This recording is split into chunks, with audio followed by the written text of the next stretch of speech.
last year on mock trial, he because our case was a lot about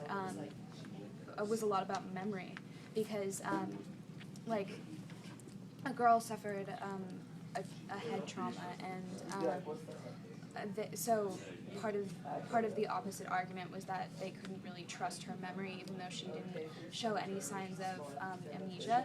And we talked a lot about, and I've seen this happen in real life too. Like, this has happened to me, where a lot of the time, like, once you recreate that, because a memory isn't just like a set thing in your mind. It's something that your brain recreates every single time you think about what has happened before. So every single time it's a little different, and it's a little derived, because you're getting so farther and farther away from the original incident. And they say that a lot of the time memories that you hadn't thought about a lot, like from your childhood, are able to be more clearly recalled because you hadn't like processed it in so many different ways. And Brett had this great analogy that like, say you went to a baseball game with your family, and you were really little and you couldn't see what was happening, but your parent who could see what was happening was narrating what was happening to you. And so like after you hear, like, so say you heard like a home run being described to you so many times, then you'll start describing the home run until years from now you'll think that you actually saw it happen. Yeah, that's so true. Yeah. And also, I remember I was hearing that. I like your shirt. I don't remember where I was hearing this, but it was related to crimes. So when they had witnesses to crimes, so when they first took their original statements, and the police did, and then when they actually were being called up to speak to the jury about what happened, sometimes there was actually a difference, because over time they couldn't, like, their memories weren't the same at all. They had totally changed what they thought. Yeah. Yeah.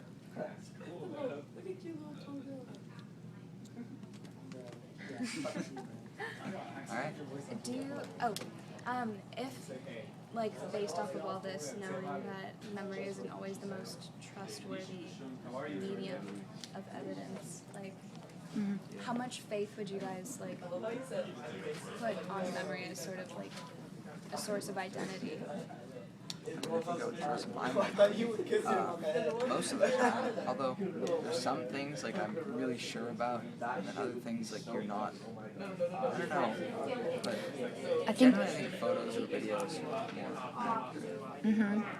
accurate.